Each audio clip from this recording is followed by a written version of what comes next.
یا کوئی بھی جماعت ہے نا اس کو پھینٹا لگائے گی. عوام روڑے میں ہے. حکومتوں کا کیا ہے بھائی؟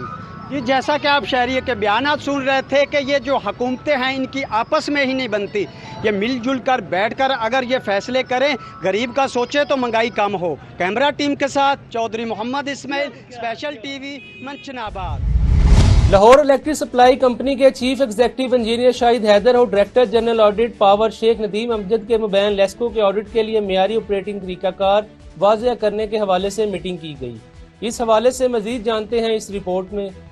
Lahore electric supply company LESCO کے چیف ایگزیکٹو انجینئر شاہد حیدر اور ڈائریکٹر جنرل آڈٹ پاور شیخ ندیم امجد کے مابین لیسکو ہیڈ کوارٹر میں میٹنگ کی گئی، جس میں customer service director Rai Muhammad Asghar, chief finance officer Bushra Imran, general manager technical Amir Yasin, Tahir Mian, Asif Majid, audit branch سے شاہد یوسف بٹی اور محمد فرحان نے شرکت کی. اعلامیے کے مطابق یہ باہمی طور پر طے پایا کہ آڈٹ کے معیار کو بہتر بنانے کے لیے SOPs واضح کیے جائیں. اس بات پر زور دیا گیا کہ تمام متعلقہ آڈٹ ریمارکس کو ٹکڑوں میں پیش کرنے کی بجائے ایک ہی وقت میں مطلع کیا جائے گا تاکہ پراز کی تصدیق کے لیے روزانہ ریکارڈ فراہمی سے بچا جا سکے. ڈائریکٹر جنرل آڈٹ پاور شیخ ندیم امجد کا کہنا تھا کہ ہدایت کی خلاف ورزی کی صورت میں متعلقہ آڈٹ آفیسر ذاتی طور پر ذمہ دار ہوگا. مزید برآں لیسکو کی طرف سے فراہم کردہ دستاویزات پر آڈٹ آفیسر کے اعتراضات معقول اور منطقی ہونے چاہیے.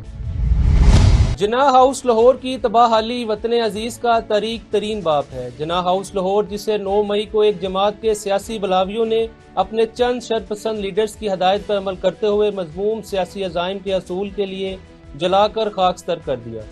آئیے اس حوالے سے مزید دیکھتے ہیں اس رپورٹ میں.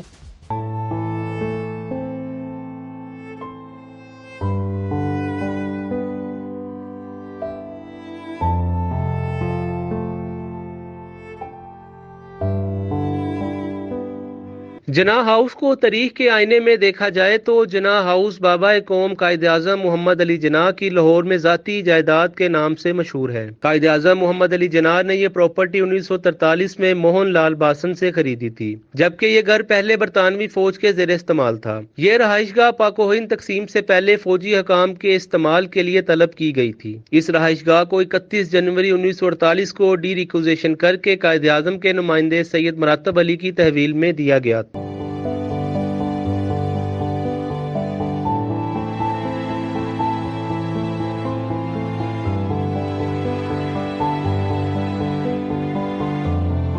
جناح ہاؤس میں قائد اعظم محمد علی جناح کے استعمال کی نادر و نیاب اشیاء سنبھال کر رکھی گئی تھیں. بابائے قوم کی کثیر تاریخی تصاویر، زیر استعمال صوفہ سیٹ، نوکر ٹیبل، کرسیاں، سگار دان، گلدان، بستر، جوتے اور کپڑوں سمیت 1500 سے زائد تاریخی چیزیں جناح ہاؤس کے 3 مختلف کمروں کی زینت تھی. یہ سب کچھ 9 مئی سے قبل بالکل محفوظ تھا، لیکن شرپسندوں کے دنگا فساد کے دوران قائد اعظم محمد علی جناح کی تمام تر چیزیں جلا کر خاکستر کر دی گئیں اور پورے گھر کو آگ کے شعلوں کے سپرد کر دیا گیا. جناح ہاؤس کی باقی مانندہ اشیاء میں فقط جلی ہوئی چند دیواریں، قائد اعظم محمد علی جناح کا جلا ہوا پاسپورٹ، جو من حیث القوم پوری قوم سے اپنی بے بسی کا سوال کرتا رہے گا. مشتعل شرپسندوں نے باقاعدہ منصوبہ بندی کے ساتھ اس تاریخی رہائش گاہ پر حملہ کیا اور رہائش گاہ میں موجود سارے سامان کو لوٹ مار کا نشانہ بنایا. 9 مئی کو سیاسی بلاویوں اور شرپسندوں نے جناح ہاؤس کو جلا کر پاکستان کی تاریخ میں ایک سیاہ باب رقم کیا ہے.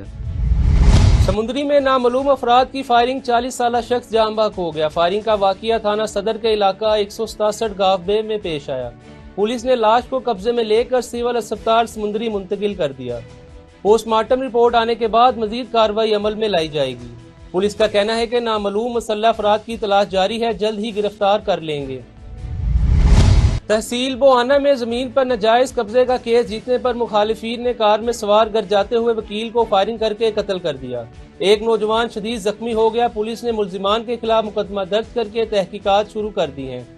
تھانہ بوہانہ کے علاقہ پم واجد کے قریب فائرنگ کر کے وکیل قتل کرنے کا معاملہ پولیس نے 2 نامعلوم ملزمان سمیت 6 افراد کے خلاف مقدمہ درج کر لیا. زمین پر ناجائز قبضے کا کیس جیتنے پر ملزمان نے مخالف وکیل کو قتل کیا. مقتول وکیل نے حال ہی میں ملزمان کے خلاف زمین پر ناجائز قبضے کا کیس جیتا تھا. وکیل نے عدالت کی مدد سے زمین ملزمان سے لے کر واپس کروائی. سابق سیکرٹری بار ملک حق نواز کھوکر کے بہیمانہ قتل پر تحصیل بار ایسوسی ایشن کی طرف سے مذمتی ہڑتال کی گئی ہے. وکلا کا کہنا ہے کہ حکومت وکلا کو تحفظ دینے میں ناکام دکھائی دیتی ہے۔ حق نواز کھوکھر کے بے ایمانہ قتل کی بھرپور مذمت کرتے ہیں۔ ملزمان کو قانون کے کٹہرے میں لا کر قرار واقعی سزا دلوائی جائے۔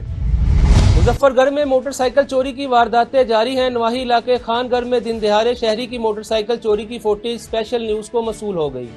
پنجاب پولیس کی نااہلی کے سبب ضلع مظفر گڑھ میں موٹر سائیکل چوری کی وارداتیں جاری ہیں۔ نواحی علاقے خان گڑھ کی حدود محلہ چاکی والا میں شہری کو دن دہاڑے موٹر سائیکل سے محروم کر دیا گیا۔ خان گڑھ میں عمران نامی شہری کی موٹر سائیکل چوری کی فوٹیج اسپیشل نیوز کو موصول ہو گئی، جس میں چور کی بآسانی موٹر سائیکل چوری کر کے فرار ہوتے دیکھا جا سکتا ہے۔ خان گڑھ میں موٹر سائیکل چوری کی متعدد وارداتیں ہونے کے باوجود پولیس چوروں کو پکڑنے میں یکسر ناکام دکھائی دیتی ہے، جس کی وجہ سے شہری عدم تحفظ کا شکار ہے۔ دوسری جانب پولیس ترجمان کے شہباز ظفر کے مطابق موٹر سائیکل چوروں کے خلاف کارروائیاں جاری ہیں۔ سیکرٹری صحت پنجاب ڈاکٹر احمد جاوید قاضی اچانک سروس اسپتال لاہور پہنچ گئے۔ اس موقع پر principal services institute of medical sciences professor Farrukh Afzal, vice principal professor Tayyaba Waseem, M S services hospital doctor Ehtisham ul-Haq اور دیگر افسران موجود تھے۔ سیکرٹری صحت پنجاب ڈاکٹر احمد جاوید نے سروسز ہاسپٹل کا بلڈ بینک، لیبر روم، گائنی وارڈ اور دیگر شعبہ جات کا دورہ کر کے طبی سہولیات کا جائزہ لیا۔ سیکرٹری صحت نے مریضوں کی عیادت بھی کی اور طبی سہولیات بارے دریافت بھی کیا۔ سمندری میں چھڑیوں کے وار سے 65 سالہ بزرگ جہاں بخ ہو گیا۔ خاندانی ذرائع کا کہنا ہے کہ خادم حسین نامی شخص نے حالات سے تنگ آ کر موت کو گلے لگایا۔ خادم حسین نے اپنے پیٹ پر چھڑیوں کے وار سے خودکشی کر لی۔ وقوع تھانہ صدر کے علاقہ نواحی گاؤں 439 گاف بے فتح ریحان میں پیش آیا۔ پولیس نے موقع پہ پہنچ کر کارروائی کا آغاز کر دیا۔ کرائم سین کی ٹیمیں بھی موقع پر موجود ہیں۔ پاکستان کی طبی تنظیموں کے مشاورتی اجلاس کا اعلامیہ ملک کی تمام طبی تنظیموں کے اہم ذمہ داران کا ایک مشترکہ اجلاس منعقد ہوا، جس میں حکومت پنجاب کی جانب سے محکمہ ہیلتھ کی جاری کی جانے والی یارڈ اسٹک سے اتباع کی اسامی کو ختم کرنے پر گہری تشویش اور غم غصے کا اظہار کرتے ہوئے کہا کہ ملک میں پہلے ہی پرائمری اور سیکنڈری سطح پر مریض معالج کی شرح دنیا کی نسبت خطرناک حد کو چھو رہی ہے اور کثیر آبادی کو صحت کی بنیادی سہولیات میسر نہیں۔ اس صورتحال میں سرکاری مراکز صحت میں اتباع اور ہومیوپیتھس کی اسامیوں کو ختم کرنا عوام کی صحت کی بنیادی سہولیات کے حصول میں مزید مشکلات سے دوچار کرنے کے مترادف ہے۔ خالی اسامیوں پر بھرتی، سرکاری ہسپتالوں میں طب یونانی کی سیٹیں ختم کرنے کا فیصلہ واپس لیا جائے۔ طبی کانفرنس پنجاب نے بھی مطالبات کے لیے پنجاب اسمبلی کے باہر میدان سجا لیا۔ سیکرٹری جنرل حکیم احمد سلیمی کی قیادت میں ہونے والے احتجاج میں مظاہرین نے پلے کارڈ اور بینرز اٹھا کر حکومت کے خلاف خوب نعرے بازی کی۔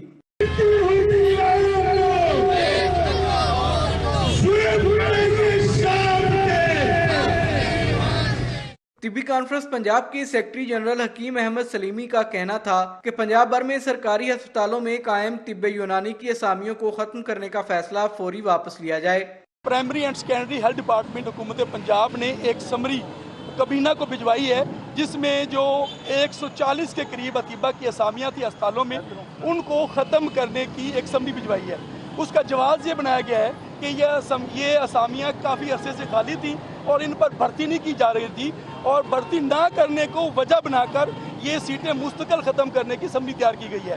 احتجاج میں شریک مظاہرین نے کہا کہ حکومت خالی اسامیوں کو پر کرنے کی بجائے ختم کرنا چاہتی ہے، جو کہ کسی صورت قابل قبول نہیں۔ سرکاری ہسپتالوں میں طب یونانی کا شعبہ فعال کیا جائے۔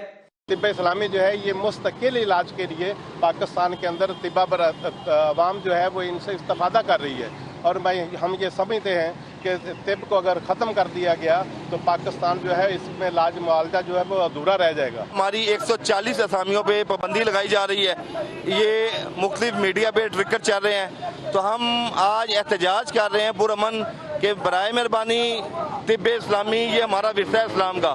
طبی کانفرنس پنجاب نے حکومت سے مطالبہ کیا کہ سرکاری ہسپتالوں میں طب یونانی کی بھرتیوں سمیت تمام مسائل کو فوری حل کیا جائے۔ اسپیشل ٹی وی سے فی الوقت اتنا ہی۔ مزید معلومات کے لیے دیکھتے رہیے اسپیشل ٹی وی۔